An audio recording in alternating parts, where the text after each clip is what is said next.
250 sector ऑफिसर्सची निवडणूक केलेली आहे. म्हणजे आपण सरासरी बघितलं त्यांना 8-9 पोलिंग स्टेशनच्या त्यांना ॲव्हरेज येतो. आणि या कामासाठी जे रिझर्व्ह आहे ते 31 टीम्स रिझर्व्ह मध्ये, सेक्टर ऑफिसर टीम रिझर्व्ह मध्ये आहे. सो टोटल जे आहे ते 281 इतकी आपण सेक्टर ऑफिसर्सची नियुक्ती जी आहे ते केलेली आहे निवडणूक प्रक्रियासाठी. सो इथे यांचे काम आहे, प्रत्येकाचे काम आहे की सकाळी 5:30 ला एक पोलिंग स्टेशनला जाऊन ते मॉक पोलची प्रक्रिया बघणे आणि तिथून नेक्स्ट पोलिंग स्टेशन मध्ये जाणे आणि तिथे मॉक पोल प्रक्रिया बघणे त्यांचे काम आहे. सो या दरम्यान कोणतेही मशीन काही खराब झाला असेल तर त्यांच्या रिप्लेसमेंट करण्यासाठी यांच्याकडे जे मशीन्स आहेत ते आपण रिप्लेसमेंट करून घेतो. सो हे आहे सेक्टर ऑफिसर्सच्या माहिती. आता आपण आपले जे सीजर्स आहे, आपल्याला माहिती आहे की मार्च 16 पासून आज आपले मे 6 पर्यंत, म्हणजे कालच्या 6 PM पर्यंतच्या माहिती आहे. तो आपण इथे कॅशच्या बघितला. सो कॅश आपण जे आहे टोटल कॉन्फिस्केशन केलेले आहे, सीजर केलेले आहे ते 14,49,735 इतकी आपण कॅश सीजर केलेले आहे. ओके. आणि लिकरचे जे आहे ते लिकरच्या लिटर्स मध्ये 90,912.7 इतकी लिटर्स आपण लिकरच्या आपण सीजर केलेले आहे.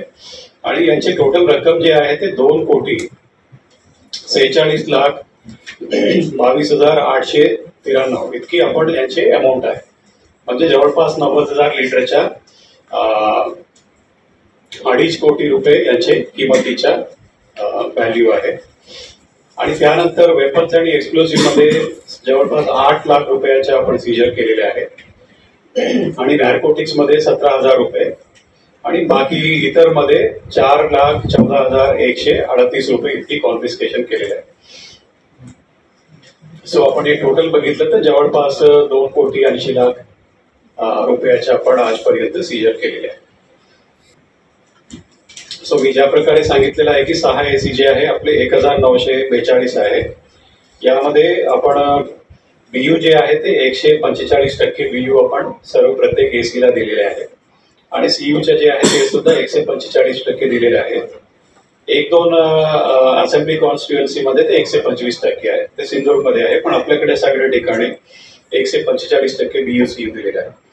आणि व्हीव्हीपॅटचे जे आहे ते सुद्धा प्रत्येक ठिकाणी आपण 140% सरासरी आपण दिलेला आहे. ओके.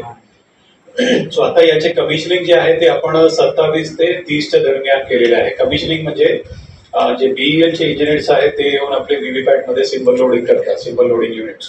तर त्यांनी केलेले आहे. 100% आपले कमिशनिंग झालेले आहे, इन्क्लुडिंग रिझर्वेशन. बिकॉज जे उद्या मी सेक्टर ऑफिसर्सची माहिती दिलेली आहे सेक्टर ऑफिसर्सच्या, सो हे त्यांना सुद्धा ते सगळे रेडी ठेवायला लागतो, बॅलेट पेपर BU वर आणि व्हीव्हीपॅटवर SLU सगळे. सो हे सगळे आम्ही 100% कमिशनिंग केलेले आहे. आता त्या प्रक्रियामध्ये जे रिप्लेस झालेले आहे ते टोटल आम्हाला फक्त BU रिप्लेसमेंट 11 केलेले आहे, म्हणजे बॅलेट युनिट. आणि कंट्रोल युनिट जे आहे ते 12 केलेले आहे. आणि व्हीव्हीपॅट जे आहे ते सर्वाधिक आहे ते 67 केलेले आहे, 67 केलेले आहे. ओके. सो हे आम्ही बाजूला केलेले आहे. आता ते सेपरेट ठिकाणी आम्ही स्ट्रॉंग रूम मध्ये ठेवणार आहे. आणि बाकी जे आहे आता आज आम्ही डिस्पॅच केलेले आहे. रत्नागिरी जिल्ह्यामध्ये 2 लोकसभा मतदारसंघाचा समावेश होतो.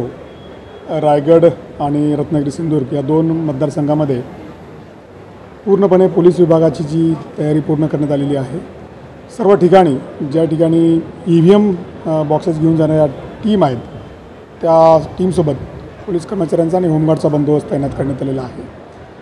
याचबरोबर पोलीस स्टेशनच्या हद्दीमध्ये सेक्टर विभागावरती पोलीस विभागाची पेट्रोलिंग नेमण्यात आलेली आहे. जवळपास 23 ठिकाणी SSTची पथकं आहेत.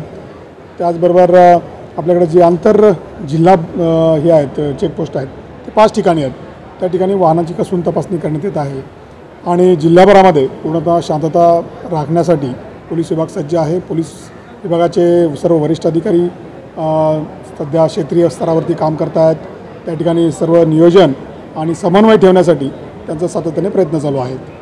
5 आपल्याकडे असेंब्ली कॉन्स्टिट्युन्सीज आहेत, त्याच्यापैकी सर्व ठिकाणी दोन मी सांगितल्याप्रमाणे 2 रायगड लोकसभा मतदारसंघामधले आपल्याकडे आहेत.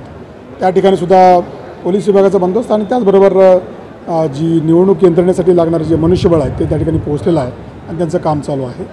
आपल्या सिंधुदुर्ग मतदारसंघामधल्या रत्नागिरी सिंधुदुर्ग मतदारसंघामधले 3 असेंब्ली कॉन्स्टिट्युन्सी आपल्या जिल्ह्यामध्ये आहेत. त्याही ठिकाणी अधिकारी आणि अंमलदारांचं वाटप केलेलं आहे आणि त्यांना सूचना देण्याचं काम चालू आहे. टाइम्स डिजिटलला लाईक करा, सबस्क्राईब करा, शेअर करा आणि बेल आयकॉन दाबायला विसरू नका. पाहत रहा टाइम्स डिजिटल.